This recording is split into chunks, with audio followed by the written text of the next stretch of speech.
आज मैंने solar battery की तरफ से आपके लिए एक वीडियो बनाया है जिसमें हम समझेंगे बैटरी के दोष। जो लेड एसिड बैटरी होती है उसके क्या क्या दोष होते हैं। तो सबसे पहला दोष होता है आपका सेडिमेंटेशन दोष।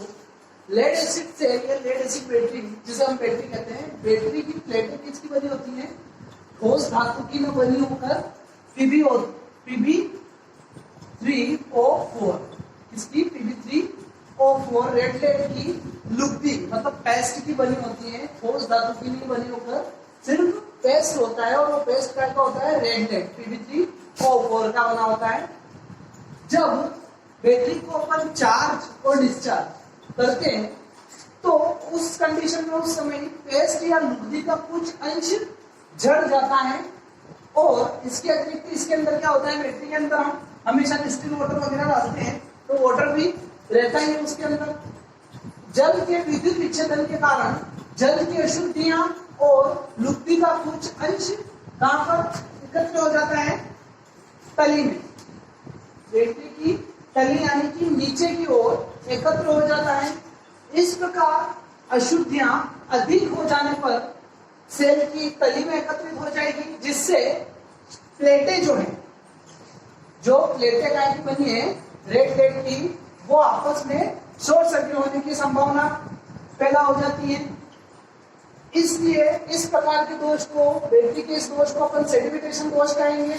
एक बार वापस लेड एसिड की बैटरी की जो प्लेटें होती हैं ठोस मेटल की नहीं बनी होकर वो रेड लेड Pb3O4 की लुब्बी की बनी होती है।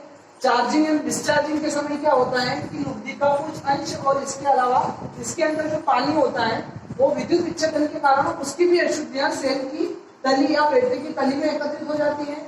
इन अशुद्धियों के कारण क्या होता है कि प्लेटों में शॉर्ट सर्किट होने की संभावना पैदा हो जाती है और इस दोष को अपन सेडिमेंटेशन दोष कहते हैं। इस दोष के निवारण के लिए हमेशा बैटरी में जो है अशुद्ध जल या डिस्टिल वाटर ही डालना चाहिए। अब दूसरा दोष है आपका बकलिंग। बैटरी का सेकंड दोष है आपका बकलिंग। तो लेड एसिड सेल या बैटरी को ना तो अधिक विद्युत धारा दर पर आवेशित करना चाहिए, मतलब ना तो ज्यादा करंट की एम्पियर पर अपने को उसे चार्ज करना चाहिए और ना ही ज्यादा करंट पर उसको विसर्जित करना चाहिए। मतलब जो उसका लोड जितना एम्पियर का है उस पर ही उसे यूज करना चाहिए। अगर उससे ज्यादा एम्पियर का लोड आप अपने बैटरी से कनेक्ट करते हो तो वो ठीक नहीं रहता है। तो लेड एसिड बैटरी या लेड एसिड सेल को अधिक विद्युत धारा दर पर ना तो चार्ज करना चाहिए और ना ही अधिक विद्युत धारा दर पर अपने को डिस्चार्ज करना चाहिए, मतलब विसर्जित करना चाहिए। क्योंकि अगर हम ऐसा करते हैं तो उसके अंदर जो प्लेटें होती है Pb3O4 की रेड लेड की, वो एंट जाना मतलब मुड़ जाती है, जिसके कारण वो आपस में शॉर्ट सर्किट हो जाएगी। एंटने के कारण मुड़ जाएगी जिसके कारण वो आपस में शॉर्ट सर्किट हो जाएंगी और शॉर्ट सर्किट हो जाने से नुकसान हो सकता है और इस दोष को हम कहेंगे बकलिंग दोष। इस दोष को वापस रिपीट कर लेते हैं अपन कि लेड एसिड बैटरी या सेल जो होता है उसे हमें ना तो अधिक एम्पियर की विद्युत धारा दर पर डिस्चार्ज करना चाहिए और ना ही हाई लेवल की अधिक विद्युत धारा दर पर उसे चार्ज करना चाहिए या डिस्चार्ज करना चाहिए। अगर ऐसा करते हैं तो उसकी प्लेटें जो होती है Pb3O4 रेड लेड की लुब्बी की बनी होती है वो मुड़ जाएगी और मुड़ जाने से वो आपस में शॉर्ट सर्किट हो जाएगी। इस प्रकार के दोष को हम बकलिंग दोष कहते हैं और इसके निवारण के लिए हमेशा बैटरी को 6 एम्पियर से अधिक विद्युत धारा दर पर आवेशित करना चाहिए। सिर्फ 6 एम्पियर से अधिक विद्युत धारा दर पर, 6 एम्पियर या उससे 1-2% विद्युत धारा दर पर और 25 एम्पियर से अधिक की विद्युत धारा दर पर उसे डिस्चार्ज करना चाहिए। अगला दोष है आपका सल्फेशन दोष। बैटरी का तीसरा दोष होता है सल्फेशन दोष। इस दोष में होता है कि किसी लेड एसिड बैटरी या लेड एसिड सेल को एक सप्ताह से, आप कोई सी भी बैटरी या सेल लाए हो उसे एक सप्ताह से अधिक समय तक उपयोग न करें। किसी बैटरी को लाकर आप उसे एक सप्ताह या उससे अधिक समय तक अगर उपयोग नहीं करेंगे तो उसके अंदर जो प्लेटों का लेड सल्फेट जो है Pb3O4 का, वो क्या हो जाता है? कड़ा हो जाता है, मतलब जम जाता है, कठोर हो जाता है, जिसके कारण सेल में रिचार्जिंग कठिन हो जाती है। मतलब अगर वापस अपन उस बैटरी को रिचार्ज करेंगे तो वह रिचार्ज नहीं होगी, उसको कठिनाई होगी रिचार्ज होने में सेल का यह दोष क्या कहलाएगा? आपका सल्फेशन दोष कहलाएगा। इस दोष को दूर करने के लिए लेड एसिड सेल को प्रति सप्ताह कम से कम एक सप्ते में कम से कम एक बार पूरा आवेशित करना चाहिए और एक बार पूरा निरावेशित यानी कि डिस्चार्ज करना चाहिए। यदि किसी कारणवश सेल में यह दोष सल्फेशन दोष पैदा हो गया है तो बैटरी को हमेशा उसे बहुत कम चार्ज पर 1 एम्पियर की विद्युत धारा दर पर आवेशित करने के लिए प्रयास करना चाहिए। 1 एम्पियर की विद्युत धारा दर पर उसे चार्ज करना चाहिए। इसे हम कहते हैं ट्रिकल चार्जिंग।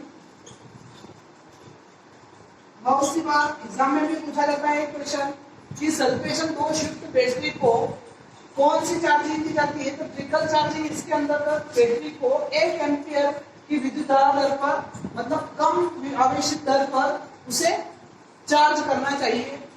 ठीक है, तो ये आपका सल्फेशन दोष हुआ है। अगला दोष है आपका कोरोजन। चौथा दोष है बैटरी का कोरोजन।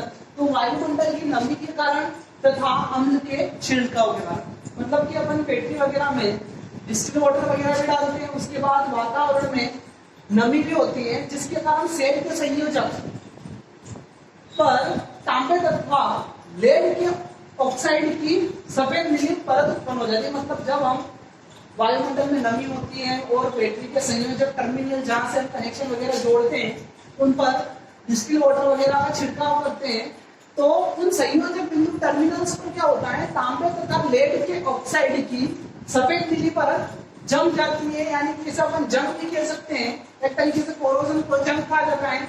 जंग नीली परत उत्पन्न हो जाती है जो सेल के संयोजकों का चालक तार से पूर्ण संबंध स्थापित होने में बाधक बन जाती है। यह परत क्या होती है कि जब हम उससे कनेक्शन करते हैं, बैटरी से संयोजकों से कनेक्शन करते हैं तो क्या होता है कि चालक तार से पूर्ण संबंध नहीं बनाने देती है।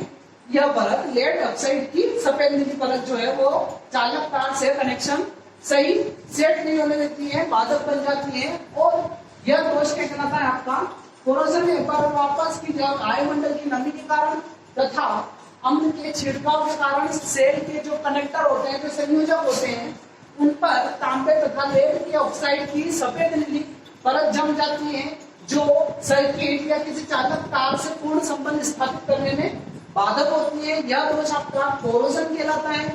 इस दोष को दूर करने के लिए बैटरी के टर्मिनलों को गर्म पानी के कपड़े से समय समय पर साफ करना चाहिए और इसके अतिरिक्त संयोजक पर ग्रीस का लेप भी लगाना चाहिए, ग्रीस लगाना चाहिए। ठीक है।